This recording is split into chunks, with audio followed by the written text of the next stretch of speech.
Alright, so we got the 365 spoilers, and in this one we're finding out what had happened between Bakugo and Edgeshot and the whole heart thing, and I guess we're also finding out what's going on with Shigaraki to an extent. But first, let me just catch you up to speed on what had happened with Bakugo and Edgeshot. So at the end of the previous chapter, we found out that Edgeshot was essentially going to sacrifice himself by using his ultimate ability, the Ninpo Thousand Sheet Pierce Zenith, which essentially is like spaghettifying his body so that using this he can repair Bakugo's heart, thus kind of becoming it at the same time. And through, crazy quirkery, this will bring Bakugo back to life. And that's where that ended off, and that brings us to the beginning of this chapter that starts with a narration talking about Edgeshot's quirk, saying that his ultimate move allows his body to become as thin as a spider's web. He is dissolving and going inside Bakugo's chest and uses one of the bubbles Wash gave him to sanitize his body. Okay, so I don't know if we saw that. Did we see Wash really do anything? I mean, I know that we saw him somewhat, but I don't know if we saw that. If we did, let me know in the comments. Regardless, it's fine. It's necessary, and obviously this is something that we talked about in the previous chapter. With how filthy everything here is, and, they're performing open heart surgery, like, on a dirty battlefield. So, whatever. It works for me. Hey, also, guys, if you like my My Hero content, please subscribe if you haven't already. It's fine if you don't want to, but if you just need a reminder, here you go. Thanks. He says that Zhoniin has sewn up some parts, but others have escaped his grasp, and the lung was also damaged. So Edgeshot will make sure that all the wounds are sutured, and then make sure that the heart starts beating again from the inside. So we talked about this in the previous review too, because we saw Best Jeanist like doing some stuff to Bakugo with his quirk, like his denim was coming off of him and going inside of him, and I was like, hey, Best Jeanist, what are you doing? That's dirty. So did Best Jeanist have some wash bubbles too and sanitized his denim for him to suture him, or is it even necessary at that point? I don't know.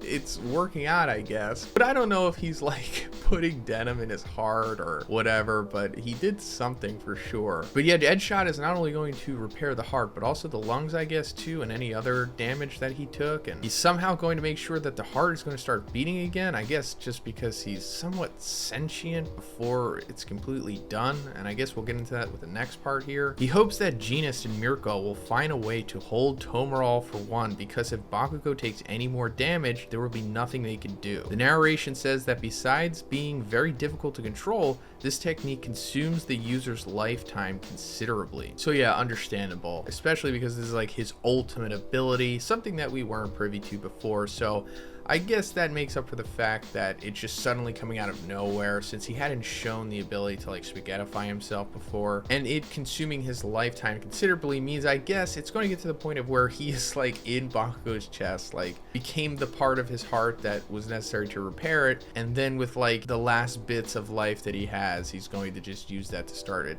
pumping again or something, and then he just dies at that point. Now Bakugo has, I guess, an even stronger heart. Tomorall for one asks what they are doing, because he has already broken that toy. In mid-sentence, his pronoun changes from Boku, all for one, to Ore, Shigaraki, as he remembers the time he told the doctor that he would destroy everything in the beginning of the My Villain Academia. Veins start popping out on his forehead, and he jumps towards Bakugo in rage. But before he can do anything, Mirko jumps in front of him and hits him with a kick. He bites her arm with one of his hand mouths and asks if she wants to be crushed that badly. But this makes Mirko even angrier and causes her to rip off her own right arm and kicking Shigaraki again. So this is troubling kind of, because at this point Mirko has lost both her arms now and one of her legs, so she just has one leg right now. Like, Horikoshi has designated Mirko to like Piccolo status in this series. It's like, we gotta up the stakes somehow. We can't have everybody die, but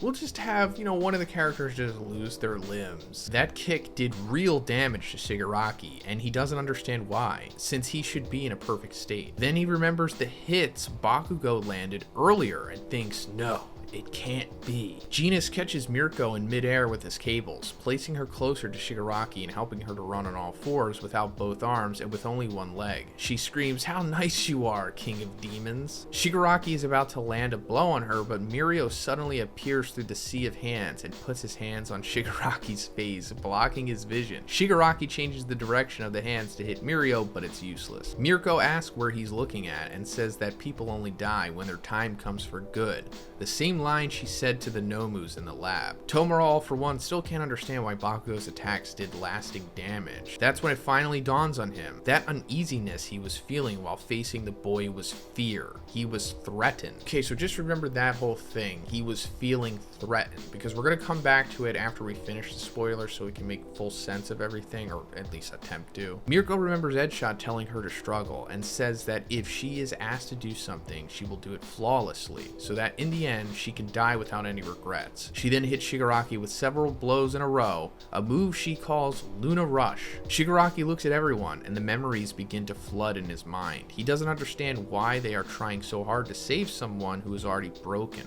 when as a child he was alive and no one reached out a hand to him. We see panels showing all the members of his family, and on the last page they all begin to rise from the sea of hands, as if they were meat puppets. End of chapter. Okay, so that's an interesting development, and I think we're getting more into what the ultimate downfall of Shigaraki / All for One is going to be here. But let's go back to the part where it says that that's when it finally dawns on him. That uneasiness he was feeling while facing the boy was fear. He was feeling threatened. So in chapter 362, when Bakugo was lighting up Shigaraki in his cluster mode, right before he had died, Shigaraki / All for One said, "How is this angering me so much? This random extra who doesn't even possess One for All?" And then we see like this vision of the second user for some reason. And then he said, "Why am I suddenly panicking?" So it turns out he was panicking because he was feeling threatened. And then at the end of the chapter here, it says we see panels showing all of the members of his family. And on the last page, they all begin to rise from the sea of hands as if they were meat puppets. So another interesting thing that Rukasu points out in these spoilers here is that in chapter 362, during that moment, we saw like the face of Shigaraki's dad coming out of his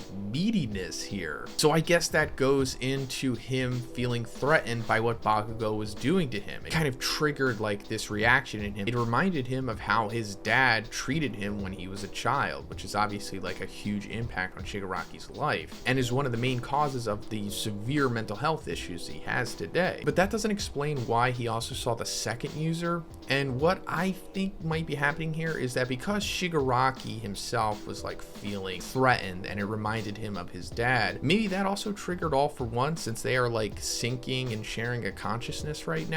And it made All for One remember a time when he was threatened, and it's possible it was like, 100 years ago or whatever when the second user was going against him. Because as we could see, the second user is like no nonsense, no fear, the leader type. And it's implied that he has a pretty powerful quirk too, even without the One for All power up, I suppose. So maybe these two things are linking up here possibly, but I'll talk more about this tomorrow once I'm able to see the full chapter, try to make more sense of it. But let me know what you think about this stuff in the comments, guys. And if you liked the video, please give it a like and please subscribe if you haven't already. Have a great day, and I'll see you in the next one.